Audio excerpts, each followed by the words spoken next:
Hoje eu aprendi que existe um livro chamado Alcorão e pessoas da minha idade têm que memorizar esse livro. É muito impressionante. E lá há um culto onde você tem que tirar os sapatos, ir até lá, rezar e ficar ao lado da família.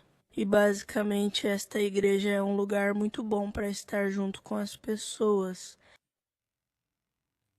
Aprendi sobre a oração islâmica, a necessidade de rezar 5 vezes ao dia e seus benefícios para os músculos. E simplesmente ver sua família e estar nessa comunidade juntos. Oi, muito obrigada por receberem a Igreja Presbiteriana Winaka. Aprendemos muito sobre sua religião e agradecemos por nos receberem tão bem.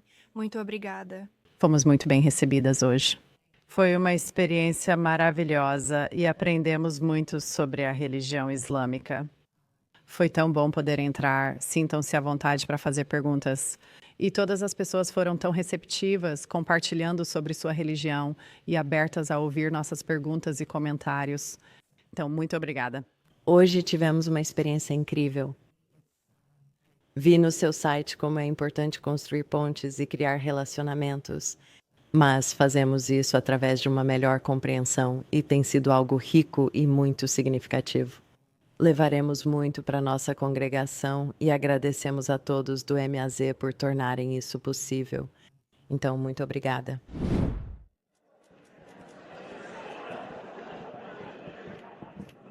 Sim, obrigada.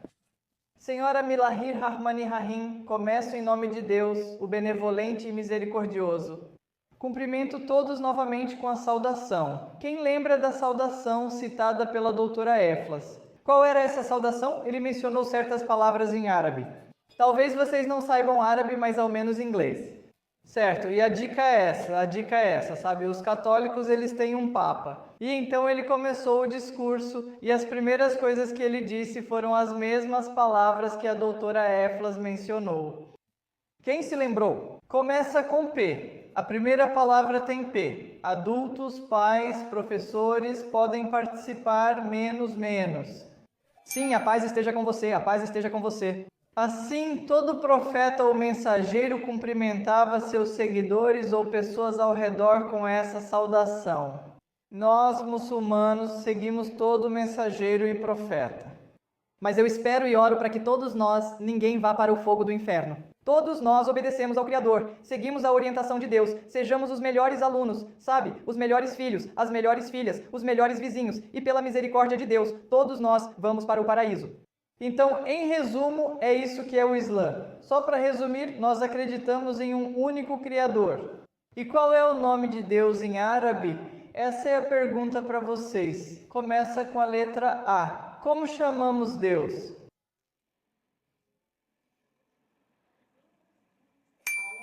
Sim, Alá? Tudo certo, você acertou. Hora da pizza em breve? Certo, segunda pergunta, isso mesmo. A segunda pergunta é: quem nós dizemos que é o último profeta? De acordo com o Islã, letra M. Eu mencionei isso sim, profeta Muhammad. Que a paz esteja sobre ele. A terceira pergunta da quarta questão é: qual é o livro que dizemos ser o livro final que foi memorizado por 15 milhões de pessoas? Só existe uma versão dele, está escrito em árabe. O que você diria? O Alcorão? Certo, e a última pergunta, né? E a última pergunta é: o que o Islã diz se uma pessoa adora apenas um Deus e é uma boa pessoa? E então, com a misericórdia de Deus, essa pessoa, de acordo com o Islã, vai para onde? Para onde? Para o paraíso? Esses são os 4 conceitos básicos importantes no Islã. Isso é realmente importante. Meu conselho de mim, irmã Akram da Mesquita. Neste mundo há muita confusão, discriminação, racismo, genocídio, assassinatos e guerras.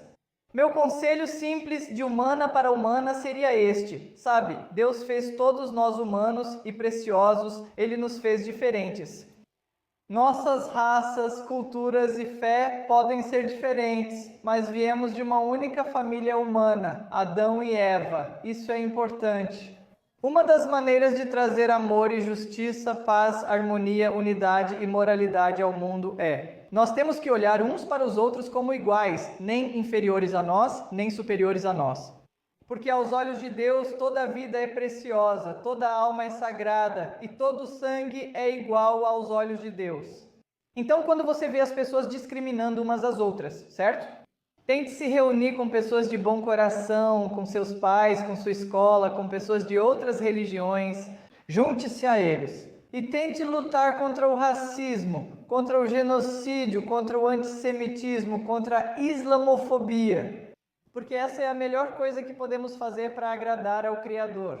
Então, enquanto vocês estão crescendo, levem isso a sério. Cada um de nós é igual e precioso aos olhos de Deus. Então, nossas palavras, nossas interações, nossas políticas, certo, nosso comportamento, devem refletir isso. Quando fizermos isso, então veremos e viveremos uns com os outros como irmãos e irmãs. Espero e oro para que vocês tenham entendido essa mensagem e que Deus torne isso possível, tudo bem? Essa é a mensagem do Islã e de paz. Vou abrir para perguntas que vocês possam ter, o que vocês possam ter observado ali e na minha breve apresentação, e o que a doutora Eklas possa ter mencionado. Fiquem à vontade e os pais também podem começar, se quiserem. Ok, e Paquete, vamos lá, cara. Ela está recebendo as orações. Também. Vocês têm 5 pilares. Está certo? Pode explicar? Claro, vou falar dos 5 pilares. No Islã, como no cristianismo e no judaísmo, há muitos aspectos. Ficaríamos aqui para sempre se você falasse tudo, por isso este é o momento de perguntas e respostas. Então, quais são os 5 pilares, sabe, cada um de nós? Nós temos que fazer boas ações. Então, algumas boas ações, de acordo com o Islã, seriam os 5 pilares. A primeira boa ação, ou o primeiro pilar do Islã, é testemunhar que não há outro Deus além de um só Deus, Alá em árabe, e testemunhar que Maomé, que a paz esteja sobre ele, o mensageiro. Essa é a primeira boa ação. Então, nas nossas orações diárias e até fora das orações diárias, mencionamos isso muitas vezes. Além disso, algo curioso é que eu fui para Nova York e também fui para Rockford. Nas 2 últimas semanas estive fora. Fizemos uma casa aberta na mesquita e muitos americanos, não muçulmanos e vizinhos participaram. Após a apresentação, uma senhora se aproximou e disse: Doutora Sabil Ahmed, adoro a mensagem de um só Deus, a unidade e as soluções para a humanidade. Eu realmente amo a mensagem, o conceito e a teologia principal do Islã. Como posso me converter ao Islã agora? Essa foi minha pergunta. Disse que, para se converter ao Islã, é preciso compreender as crenças e práticas básicas. Ela disse, tudo bem, estou pronta agora. Como me converto ao Islã? Mencionei para ela que, para se converter ao Islã, é preciso recitar o primeiro pilar, chamado Shahada. Esse é o primeiro pilar, certo? Em árabe se diz assim. Eu testemunho que não há outro Deus além de Alá, e eu testemunho que Muhammad é o mensageiro de Alá. Em inglês. Que eu testemunho que não há outro Deus além de um só Deus, Alá, e eu testemunho que Muhammad é seu mensageiro. Então ela recitou isso e foi assim que ela se converteu formalmente ao Islã. Então essa recitação é isso. Estamos dizendo que não vou adorar nenhum ser humano, nenhum ídolo, nenhum mensageiro, nenhum profeta, nenhum animal, nenhuma criação. Eu vou me submeter e adorar somente um Deus. E então a segunda parte do testemunho é: vou tomar como meu exemplo o profeta Muhammad. Que a paz esteja com ele. E também seguirei todos os profetas e mensageiros. Sejam eles Jesus, Moisés, Abraão, todos grandes profetas, grandes mensageiros, excelentes seres humanos. Então esse é o primeiro pilar. O segundo pilar é rezar esse número de vezes por dia. Quantas vezes? 5 vezes por dia. Isso mesmo, já decoraram, né? Se alguém perguntar, vocês já sabem. Não são 50, não é uma vez por semana. No domingo ou na sexta-feira, é todo dia. 5 vezes está bom. Esse é o segundo pilar. O terceiro é dar caridade aos necessitados. Eu estava lendo um artigo no Yahoo Notícias ou CNN Notícias Online. Menciona lá que a maioria dos americanos não tem o suficiente, não tem ativos básicos suficientes. Seja um lugar para morar, seja roupas suficientes, seja comida suficiente. E eles disseram, a maioria dos americanos, então nós como americanos, como seres humanos, se Deus nos deu mais do que a outros, devemos compartilhar. Portanto, não é opcional. Isso não é algo bom que você está fazendo. É uma obrigação no Islã. Então esse é o terceiro pilar do Islã. O quarto pilar do Islã é jejuar no mês de... Como se chama esse mês? Começa com R. Bem, ela perguntou, por que não fala mais alto? Qual o nome deste mês? Sim, o mês do Ramadã? Sim, durante esse mês, jejuamos do amanhecer ao pôr do sol todos os dias. Jejuar vai além de se privar de comida e água. Qualquer coisa errada que não deveríamos estar fazendo, também devemos nos abster disso, certo? E qualquer coisa boa que estivermos fazendo, devemos cultivar esse hábito. Esse é o quarto pilar. Agora vou fazer um quiz sobre os 5 pilares. Certo, então prestem atenção, tá bom? E o quinto e último pilar é fazer a peregrinação para esta cidade. Eu vou te dar o nome da cidade. Você pode me dizer em que país ela fica? Ok, tudo bem. Vocês sabem qual cidade. Meca. Ok, só os alunos aqui. Em que país fica Meca? Índia, Paquistão, Afeganistão, Indonésia, França? Sim, Paquistão. Não, eu só estava confundindo vocês. Não fica no Paquistão. Certo, fica no Oriente Médio, tudo bem, fica ao sul? Não, ao norte do Iêmen, ao sul da Jordânia e da Síria, Líbano. Não sei que outras dicas posso dar. Sim, vai em frente. E China? Arábia Saudita. Exatamente. Uma vez na vida, fazemos a peregrinação lá. Nessa cidade está a primeira mesquita que foi construída por Abraão e seu filho mais velho. Qual era o nome do filho mais velho? Eu mencionei para vocês, não é Isaac, é mais velho que Isaac. Ok, você pode ver. Não, Jacó é filho de Isaac. Ismael, você acertou. Estou orgulhosa de você. Muito bem. Então eles construíram a primeira mesquita lá em cima. Então, quando nós muçulmanos vamos lá, fazemos certos rituais, oramos ao único Criador, e isso é um dos pilares do Islã. Além dos 5 pilares, devemos compartilhar nossa fé pacificamente por boas ações e sermos ótimos com os vizinhos. O profeta Muhammad, que a paz esteja com ele, disse que não é um verdadeiro crente quem se alimenta enquanto seus vizinhos passam fome. Cuidar dos vizinhos é uma obrigação no Islã. Respeitar nossos pais é uma obrigação no Islã. Ser bons filhos e filhas, o que mais? Buscar conhecimento. Todo ser humano deve ser um aluno nota A mais no Islã? A não basta. Todo mundo tem que ser A mais, buscar conhecimento é importante. E também o que vestimos. Devemos vestir roupas modestas, cobrindo o corpo, ao contrário de alguns médicos de tecnologia. A modéstia é uma obrigação importante no Islã, sempre dizer a verdade, ser uma pessoa boa e confiável. Então, todas essas outras boas ações, além dos 5 pilares, certo? Mais perguntas? Então, quando você reza 5 vezes ao dia, uma vez ao nascer do sol e uma vez ao pôr do sol, esses horários vão mudar ao longo do ano, conforme o sol se move. Sim, claro, Acho que você disse que reza por volta das 6, depois vem o pôr do sol e escurece. No meio disso, você inverte a ordem deles, pôr do sol ou 6 horas. Sim, claro. Então, a questão é, já que oramos 5 vezes ao dia e nossos horários de oração seguem assim. Com o nascer e o pôr do sol, os horários vão mudar. Porque no inverno os dias são mais curtos, no verão eles são mais longos. O nascer do sol é mais cedo no verão, como agora, comparado ao inverno. Então, os horários das nossas 5 orações diárias também mudam. Então, não são apenas horários, são períodos. Então, por exemplo, a primeira oração começa ao amanhecer e termina pouco antes do nascer do sol. Esse é o período. Então, esse horário obviamente muda no verão em comparação ao inverno. E então vem a oração do início da tarde, depois a oração do final da tarde. Agora oramos por volta das 6, mas no inverno é por volta das 3 da tarde, em vez de 6.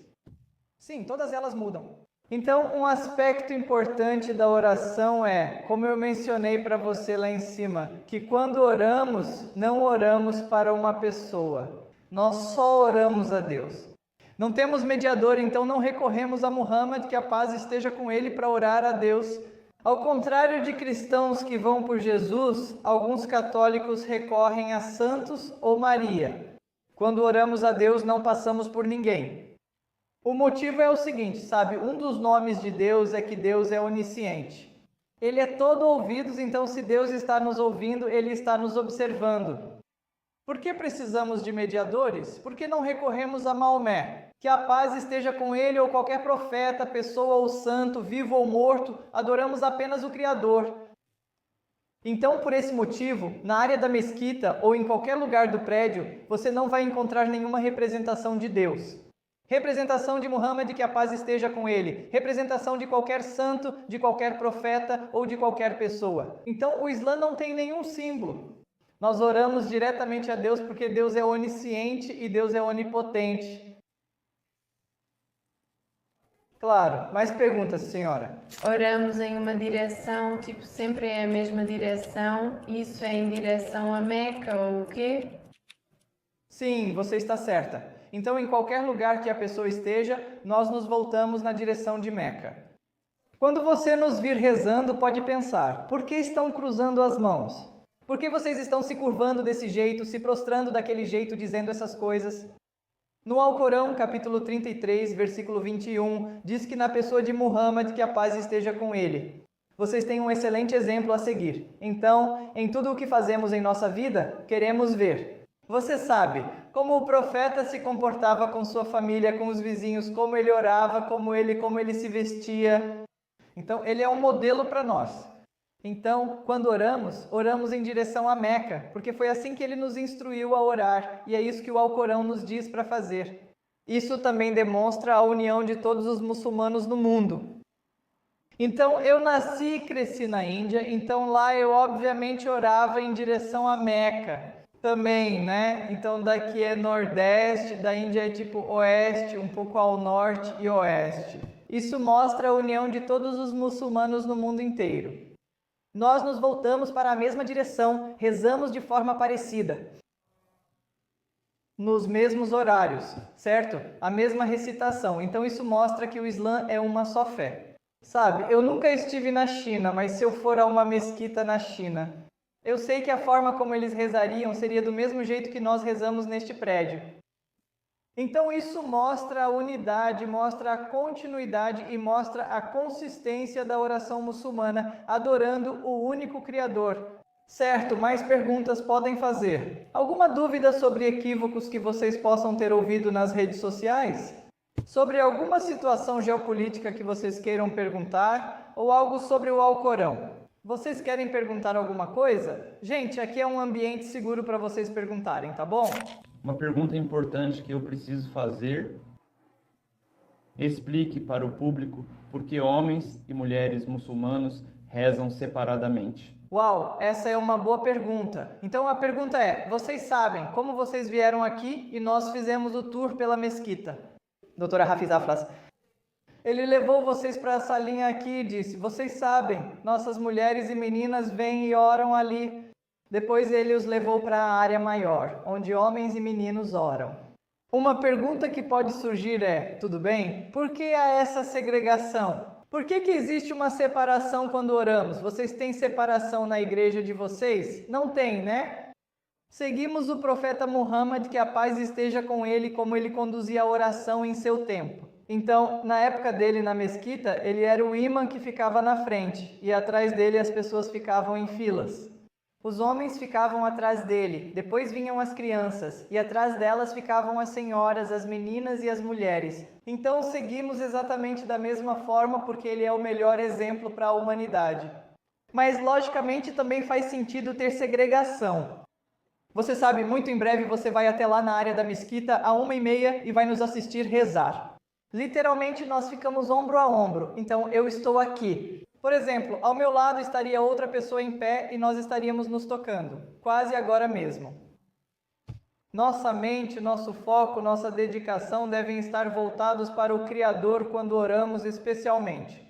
Mas imagine se eu estou em pé aqui e minha filha está ao meu lado, e ao lado dela estaria um estranho, um homem. Ela não se sentiria confortável se alguém estivesse tocando em você e ficando ao seu lado pelos próximos 10 minutos. Ela não se sentiria confortável, eu não me sentiria confortável.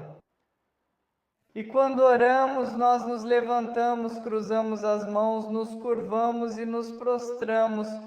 Não seria decente, não seria confortável se meninas e mulheres estivessem orando na nossa frente e então os homens estivessem olhando para as costas delas enquanto oram, certo? Não é confortável. Então, só para ter decência e privacidade, isso pode ser um motivo pelo qual Deus estabeleceu essa separação. Porque o nosso foco deve ser o Criador e não se distrair com uma pessoa que está ao seu lado, especialmente quando ela é do sexo oposto. No fim, seguimos o profeta Muhammad, que a paz esteja com ele. Antes havia segregação, mas agora a questão do quiz é: qual outra fé? Consigo pensar em duas religiões que também têm segregação em suas orações. Vocês conseguem pensar nessas duas religiões? Qual delas? Então, nem toda a sinagoga judaica tem separação. Só os judeus ortodoxos, quando vão ao culto, como no sábado ou na noite de sexta-feira.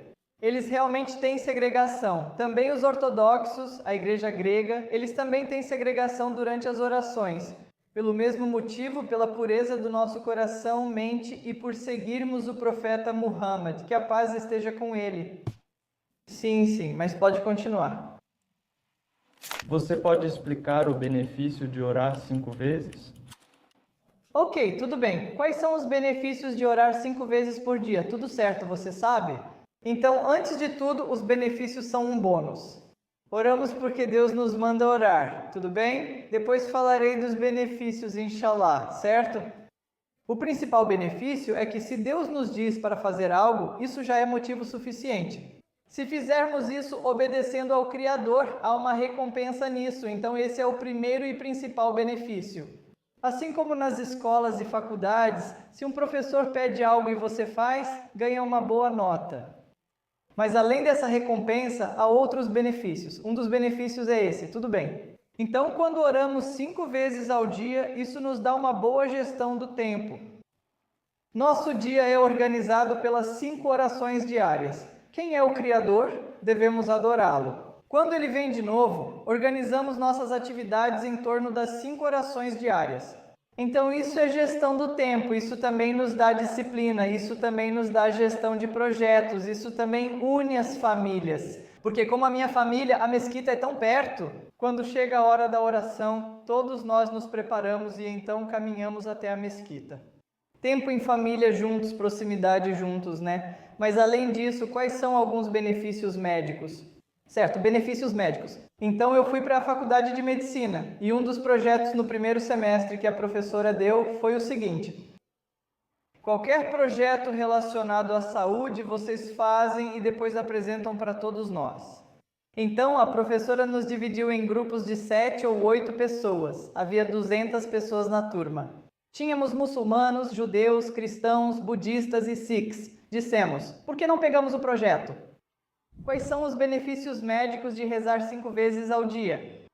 Então nós pesquisamos e no dia da apresentação o que eu fiz foi me levantar. Então eu mencionei para toda a turma que hoje nós vamos fazer uma oração curta, né, a oração muçulmana, e depois vamos falar sobre os benefícios médicos.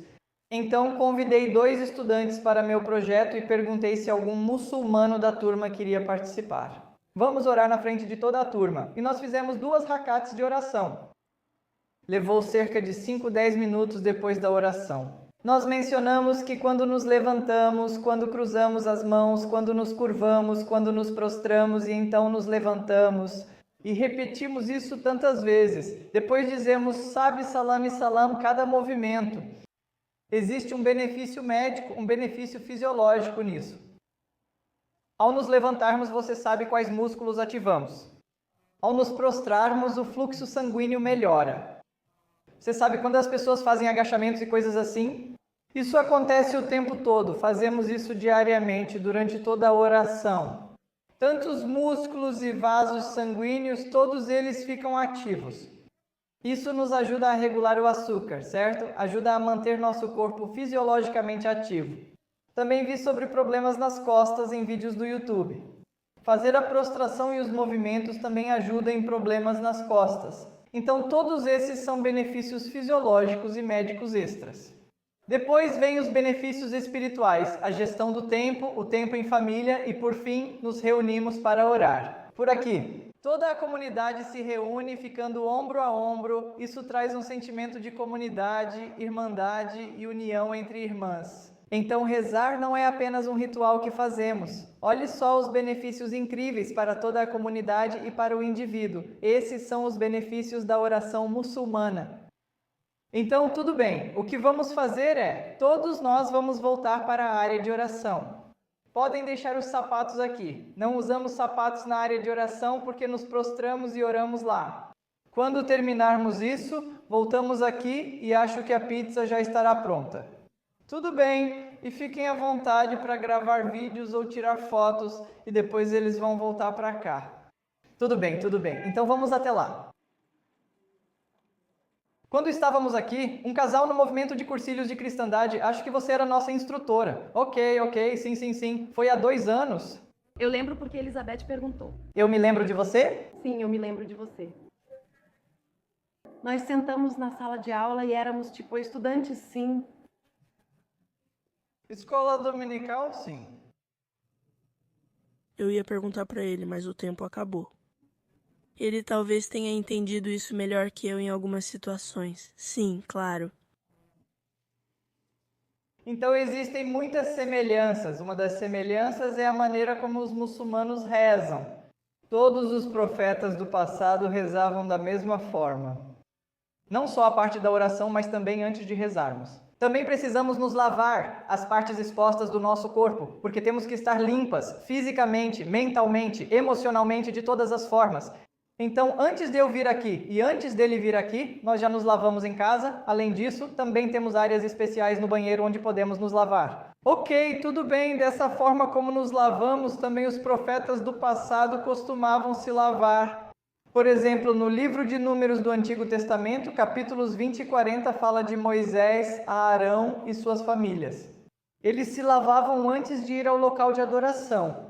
E nós dizemos, seguimos isso e então a forma como oramos ficando em pé, inclinando e prostrando. Menciona que Abraão costumava orar de forma semelhante ou da mesma forma no livro de Gênesis, capítulo 17, versículo 3. Quando tudo bem, certo. Quando uma boa notícia foi dada a Abraão, o que ele fez foi que imediatamente começou a orar. E então, na oração diz em Gênesis 17:3 que ele realmente se prostrou e também adorou a Deus. Nós dizemos que também oramos dessa forma porque também seguimos Abraão. Agora, fala sobre Jesus, certo que nós consideramos um grande profeta, então Jesus também. Ele costumava orar de maneira semelhante. Os 4 evangelhos, como sabemos qual é o primeiro evangelho na Bíblia no Novo Testamento? Mateus, certo? Está em Mateus, capítulo 26, versículo 39. Você pode conferir isso, você conhece a história, quando as pessoas estavam atrás dele, então ele se isolou. Ele foi para o jardim de... Qual é o nome daquele jardim? Ele foi para... Getsemane. Ele foi para o jardim do Getsemane. Eu fui lá, quando fui para Jerusalém. Sim, eu fui lá e vi a representação de Jesus orando. Então Jesus foi ao jardim do Getsemane. Lá ele orou a Deus. Está escrito em Gênesis 26, 39 que ele se prostrou no chão. E ele disse, ó Deus, afasta de mim este cálice da morte. Não seja feita a minha vontade, mas a tua. Então quando ele estava orando a Deus, ele se prostrava e nós dizemos, nós muçulmanos seguimos ele e oramos dessa forma. Por isso mantemos essa continuidade da oração e nos consideramos verdadeiros seguidores de Jesus. Quando se trata de oração, e então como as pessoas meio que se afastaram desse tipo de oração, Deus nomeou o último profeta, o profeta Maomé. Que a paz esteja sobre ele para mostrar isso novamente. É assim que os profetas costumavam orar, e é assim que os crentes devem orar. Então isso é algo incrível que você não ouve por aí. Sim? Testemunha que não há, só Allah e eu testemunho é. Então não é só a maneira como oramos, nós também seguimos os profetas em muitas outras coisas. Por exemplo, cada profeta. Eles costumavam ter barbas, como pode ver nos homens muçulmanos ali. Mas se você for a uma igreja e olhar para os rostos dos homens cristãos, quase ninguém tem. Mas nós, muçulmanos, temos porque seguimos Jesus, Moisés, Abraão, todos eles. Eles costumavam ter barbas. A maneira como eles costumavam se cumprimentar, os profetas com seus seguidores, era com a saudação: a paz esteja com você.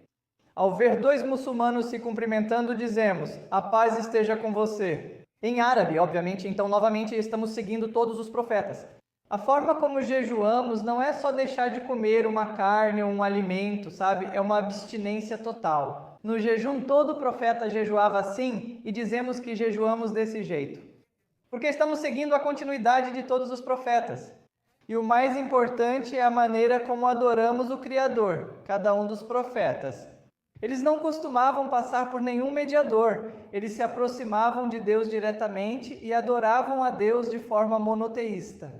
Então, nós dizemos que seguimos isso também, sem mediador, sem passar por vários canais diferentes, mas nos conectando diretamente com o Criador. Assim, afirmamos que seguimos todos os profetas e mensageiros, adorando a Deus e realizando os rituais como eles. Sim. Com certeza. Na maioria das seitas protestantes do cristianismo, a presbiteriana não é. Eu fui criada metodista, que também é. É tipo, a gente não só reza para Deus, a gente reza direto para Deus.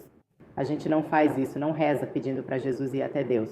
Não rezamos para Maria como os católicos fazem aqui, então essa é outra semelhança conosco. É verdade, é verdade. Nem toda seita cristã pode agir como você. Eu conheço muitas seitas cristãs que aceitam bem. Os católicos recorrem a Maria, aos santos e a Jesus, enquanto a maioria das outras seitas cristãs seguem apenas Jesus como mediador. Vamos falar de Jesus depois. Sim, nós dizemos isso no nosso modelo de oração. Ok. Para o seu ponto, sim, dizemos, mas nem sempre. Sim, em quem você pensa quando oramos para iniciar a célula de som? Sim, eu não. Sim, eu sei, tudo bem, eu volto direto para o grandão. Então esse é o experimento mental. Ok, tudo bem, suponha que você se transporte em uma máquina do tempo para a época de Jesus. E então ele estava no jardim do Getsêmani, e agora você o vê se prostrando e orando a Deus com aquela oração. Então, o terceiro experimento é, se você estivesse observando isso, você oraria se prostrando para Jesus e depois para Deus? Ou ao lado de Jesus diretamente para Deus? O que você faria? Acho que você diria... Ao lado de Jesus agora e orando diretamente a Deus? Sim, então é isso que seguimos, porque veja, se Jesus está orando diretamente a Deus, nós humanos fazemos o mesmo, nós muçulmanos... Porque acreditamos que foi isso que ele nos ensinou, não orar para ele, mas orar para Deus. Porque se você olhar para a oração do Senhor, Mateus 6,9, só para te informar a referência. Quando as pessoas perguntaram para ele, ok, para quem devemos orar? E como devemos orar? Jesus não disse, orem para mim ou passem por mim. Para o Pai ou para Deus, ele disse diretamente, ok, sabe de uma coisa? Orem para Deus e essas são as palavras que devem usar. Então, quando as pessoas se afastaram dessa conexão direta com o Criador e desse monoteísmo absoluto, é isso que dizemos. Então Deus enviou o último profeta, Muhammad, que a paz esteja com ele, para que as pessoas soubessem que este é o Criador e essa é a definição do Criador, o seu monoteísmo absoluto. Cada profeta adorava apenas o único Criador em sua unicidade, não em uma trindade, como passaram a fazer depois. E é assim que você se lava, é assim que você ora, é assim que você jejua, é assim que você se veste. Então isso foi dado a todos os profetas, mas depois as pessoas, quando se desviaram desses rituais, daquela espiritualidade e daquela unicidade, então dizemos que Deus nomeou o profeta final para reintroduzir o monoteísmo puro e absoluto que foi acreditado e pregado por todos os profetas. Então, dessa forma, o Islã não é uma fé do século VII, dizemos que em toda geração, em todo tempo, todos os profetas do passado seguiam a mesma fé, a fé de submissão a um só Deus. Em árabe dizemos que isso é o Islã.